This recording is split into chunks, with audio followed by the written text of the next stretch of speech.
Hey gut feeders, today we're going to talk about veggie bloat 7. I'm going to give you 7 tips how to stop bloating from eating vegetables, and I'm also going to tell you which vegetables you should avoid in the beginning because they are more difficult to digest. Are you ready for this, guys? Let's go. Now guys, before we start, this is part 2 of a video series. If you haven't watched part 1, where I talk about why you can't digest vegetables, why you get bloating from eating vegetables, and also which trigger foods make it more difficult for you to digest foods in general. Those are not vegetables, but they are foods that are just not healthy for you or your digestion. Make sure you're going to watch that. I'm going to link that up here and also in the description below. Okay, what we're going to do in this video is I'm going to give you a list of vegetables that are good for you to eat and a list of vegetables that are more difficult to digest, and then we're going to go into my 7 tips how to stop bloating from vegetables as soon as possible. And if you stay with me until the end, I'm going to give you a bonus tip, which basically is 2 anti-bloating hacks, which works for almost all my clients. They are very easy. You can implement them together with those steps. So make sure you're going to stick with me until the end. By the way, if you're new to this channel, my name is Peggy from PeggySchirmer.com. This is Gut Feelings, here to support you to become your own health expert, not to be so dependent on medication and more doctors and watching more YouTube videos, but really feeling inside of you what is good for your body and also understand the message that your body sends you through the symptoms that you get. Welcome to Panama. It's gonna rain soon, so I hope I'm gonna record that before we get soaked here. If not, you're gonna be part of the soaking adventure. Now, let's start with the list of vegetables that are more difficult to digest. However, guys, really big disclaimer in the beginning. Vegetables are some of the most healing foods we have on planet Earth. They are mineral bombs, literally. They contain phytonutrients. They help to cleanse your digestion. They are one of the best foods if you want to have a healthy and thriving life. So don't go into this, anti-nutrients, buying into anything like, oh my god, vegetables are dangerous. They contain oxalates. They damage your kidneys, or all kinds of that. If you eat untreated, best organic, fresh produce, it's the best thing you can do. However, some of us have issues with bloating. You can't digest them. Maybe you have SIBO, maybe you have gastritis, you have Crohn's, colitis, whatever you have. There are some vegetables that are extremely healing, and that's why they can cause more issues in the beginning. Know that vegetables are healing for you. They are not dangerous. Number 1 of the vegetables that are more likely to cause you bloating in the beginning are any types of cruciferous vegetables. Cruciferous vegetables are, for example, broccoli, cabbage, Brussels sprouts, kale, cauliflower, those guys. They're super healing for the liver. They are very cleansing, and in the beginning you might have issues with that. Second one, and guys, wow, this food is so powerful, and that's why some of us have issues. This is artichokes.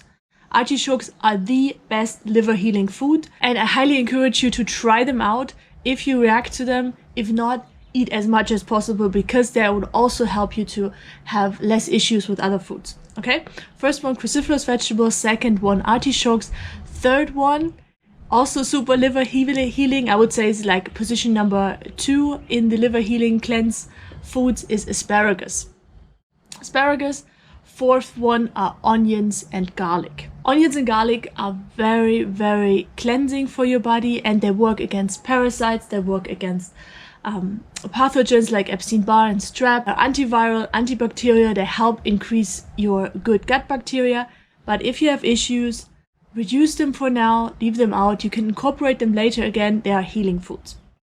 And last but not least, I always get the question like, this is not really a vegetable, it's a bean, but what about beans? Can I eat beans? Should I don't eat beans? You have issues with beans. So beans are a combination of starches and protein, and they might be more difficult to digest. However, we're going to go into the list of vegetables to eat instead, and I'm going to give you some beans that are more easy to be digested. So let's talk about what you can eat instead. Now, in general, what also works really well, what I notice with my clients, is to do vegetable juices. One of my favorite vegetable juices, because they don't contain fiber, so they can it's possible that you can absorb them better and you don't get any bloating. And they're very, very healing for the digestive system. They increase your HCl levels, they help to balance your microbiome, they work against pathogens. One of my favorite ones is a combination of 3 different foods: the celery, cucumber and apple, and you juice them all in your juicer, and 1/3 each. Yeah, cucumber, celery and apple. It's just in general, if you feel like, oh my god, I can't eat anything, or you want to speed up the healing process, vegetable juices are amazing for that. Now, beans, guys. I love beans. People love beans. They're a great protein source as well. They're very filling, and sometimes we have issues with that. I also have a video about if you have candida and SIBO, what about beans? Should you eat them? Shouldn't you eat them? I'm also going to link that up here and in the description below. Now, two varieties of beans that are more easy to be digested are green beans. Yeah, fresh green beans. Of course, you cook them. And mung beans. Those are little tiny green beans that have a very, very good nutrient profile as well, very nutrient dense. When we go into the tips further later in the video, I'm going to give you some tips on how to make beans more easy to be digestible for you in general, so definitely apply that to those 2 varieties of beans, green beans and mung beans. Then one of the good vegetables to eat in the beginning, which are most easy to be digested, are leafy greens. So leafy greens, anything green. So bok choy, pak choy, all those Asian greens, if you can get them, they are really cleansing for the liver because they are from the mustard family. They are a little bit bitter. Herbs, any types of herbs, parsley, cilantro, dill, basil, whatever you can get, sprinkle it on anything. Spinach and lettuce, all types of lettuce. Third on our list, so we have beans, we have leafy greens, and third on our list are nightshade family vegetables. Again, guys, there's so much bad reputation about nightshades. Nightshades are not a problem for us if you don't eat them green, if you don't eat the leaves. They are so nutrient dense. Tomatoes, for example, they are really, literally, they're fruits, they're vitamin bombs. Yeah, with vitamin C, they stimulate your immune system, they help you to fight off pathogens, improve your digestive system. Amazing. Yeah, so if you can get like bell peppers, eggplant, tomatoes, and just experiment with them, see how you react to them and what you can eat. Fourth on our list are starchy vegetables. My 2 favorite ones are sweet potatoes and squash. Again, they contain fiber, but they're very gentle. They are also used in baby food for a reason, because they're so easy to be digested. Experiment with them. Then we have zucchini. Guys, zucchini is one of the best foods to eat for cleansing your lymphatic system. It's very easy to be broken down. If you have problems with vegetable bloating, I encourage you to eat them cooked in the beginning. Then we have radish, we have cucumber, as already mentioned in the juice. Cucumber is so cleansing, so nourishing, so hydrating, which is often an issue if you have vegetable bloating, that you are dehydrated actually, and you might even have constipation. Then we have carrots, super mild. If you cook carrot soup, guys, this is... Some of the old doctors still know that when people, especially children, if they have like a colic or they have a stomach infection or gut infection, what they do is they have carrots and they cook them in a soup, and they cook them really, really long, for a long time. And somehow, we don't know why it works, but apparently then the pathogens kind of connect to the carrots. They think like, okay, this is something to eat, and then they would get transported out through the stool. So carrot soup, one of the best things if you have like an upset stomach or you have issues with vegetable bloating in general. Last but not least, my favorite one, guess what it is? Vegetable, long and green and crunchy. Celery. Celery, guys, in the juice. Just like that, fresh, raw, cooked, whatever. Bring in celery, very easy to be digested. And it's also all about the amount. So if you have issues with drinking pure celery juice on an empty stomach, if you want to do 16 ounces in the morning, just do like 4 or do 3 ounces. Start your way slowly up, and you can incorporate celery throughout the day as a snack, or just in a soup with rice is really nice as well. Okay, let's rinse and repeat. So we have beans that are easy to be digestible. Those are green beans and mung beans. We have the leafy greens, nightshade family, tomatoes, eggplant, and bell pepper. We have starchy vegetables like sweet potatoes and squash, very easy, zucchini, carrot, radishes, cucumber, celery.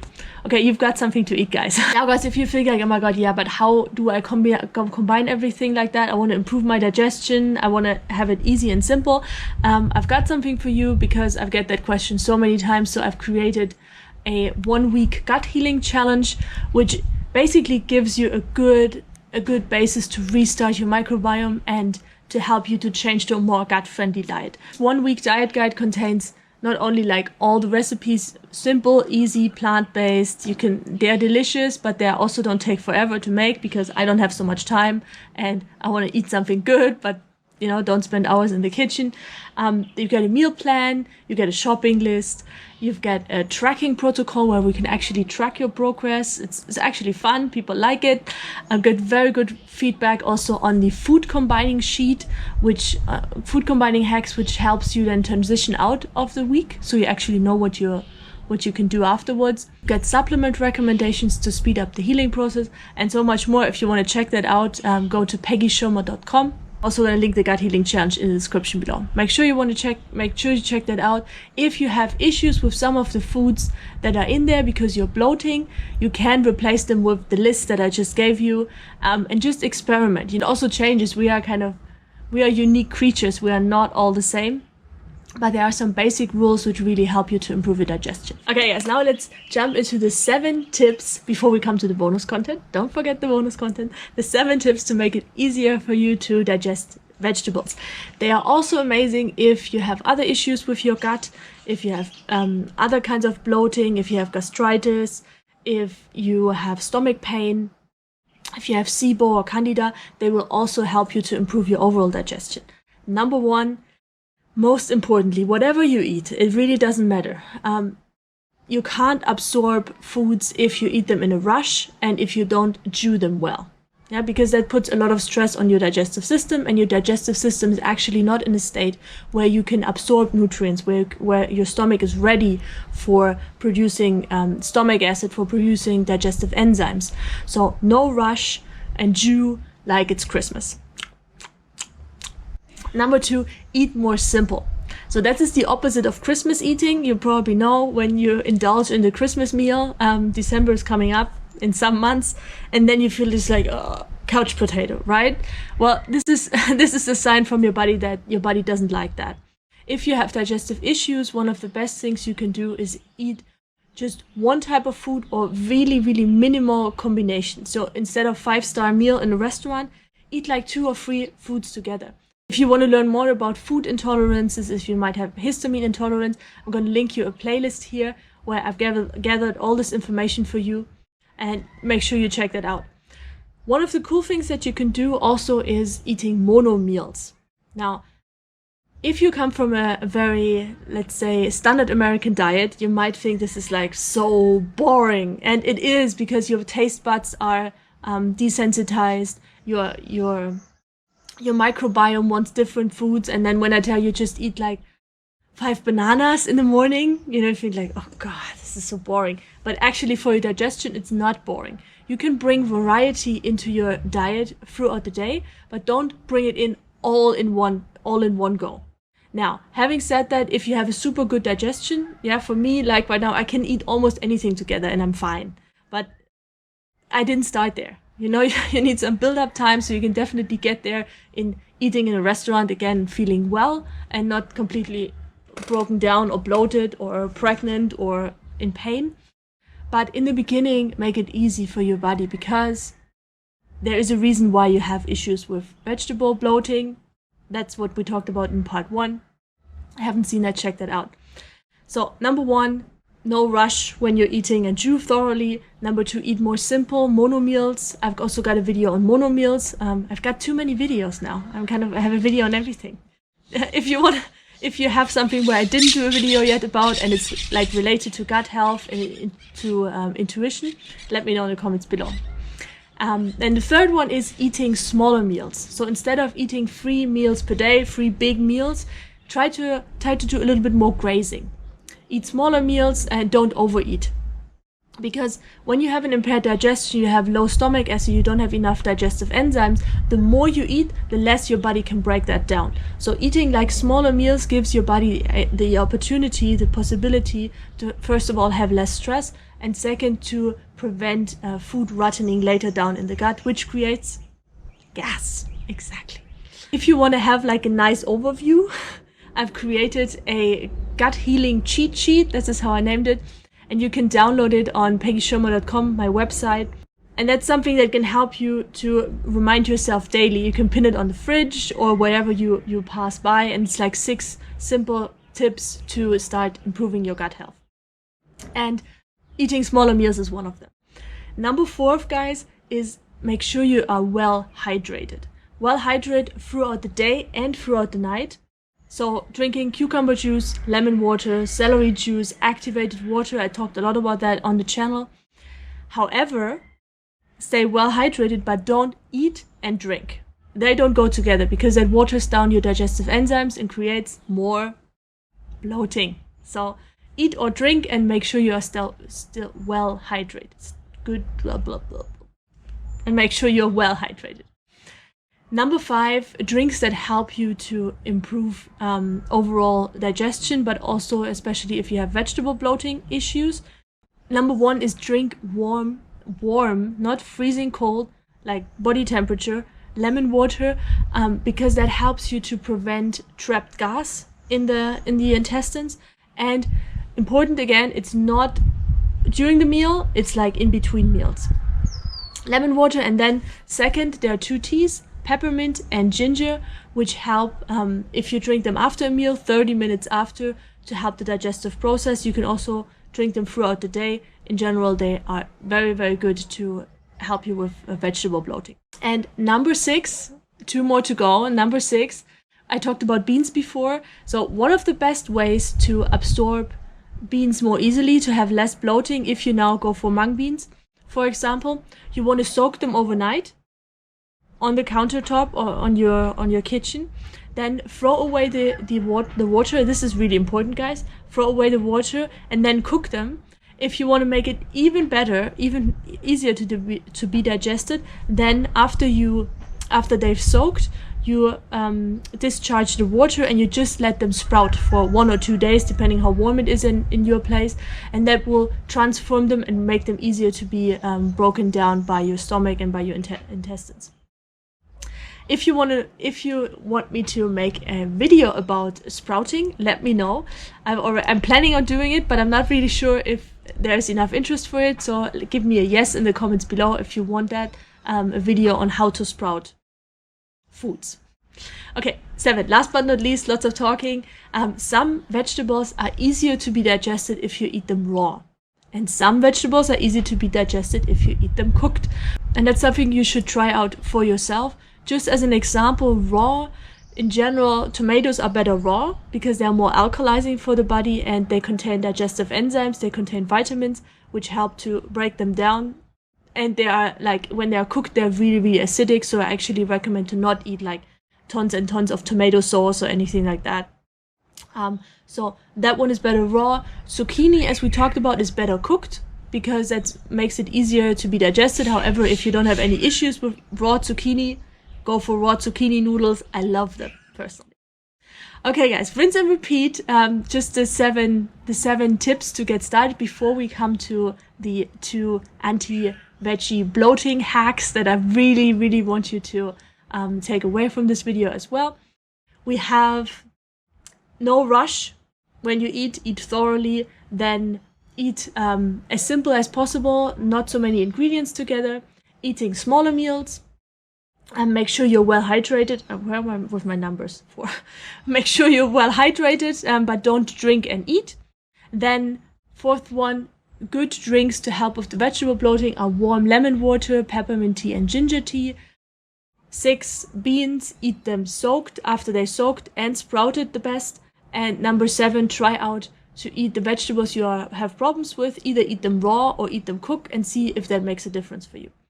Okay, guys, now, before we come to the bonus content, I love you to share this video with your friends, with people who you feel like, oh God, they also have problems with that. Spread the message, because we can heal, and we do every day. I get news from you, I get from the Gut Healer family affirmations, they're like, oh, thank you so much. Or from the Gut Healing Challenge, I get feedback, and it really works. It's just about you tuning into what your body really needs, and then keeping like mini step by mini step, not making big jumps, but like small step after small step after small step, and you're getting better day by day. Now guys, let's jump into my 2 extra special anti-bloating hacks, which are so simple that it actually hurts. Help you to have less bloating when you eat vegetables, and they're just amazing. Number 1 is, we talked about lemon water before, but this one is a special one. It's a lemon water shot, and that you do 15 minutes before a meal.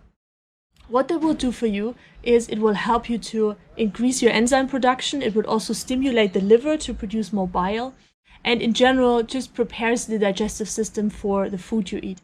How to do it is you squeeze half of a lemon into like tiny bit of water, so 2 to 4 ounces of water, like 100 milliliter.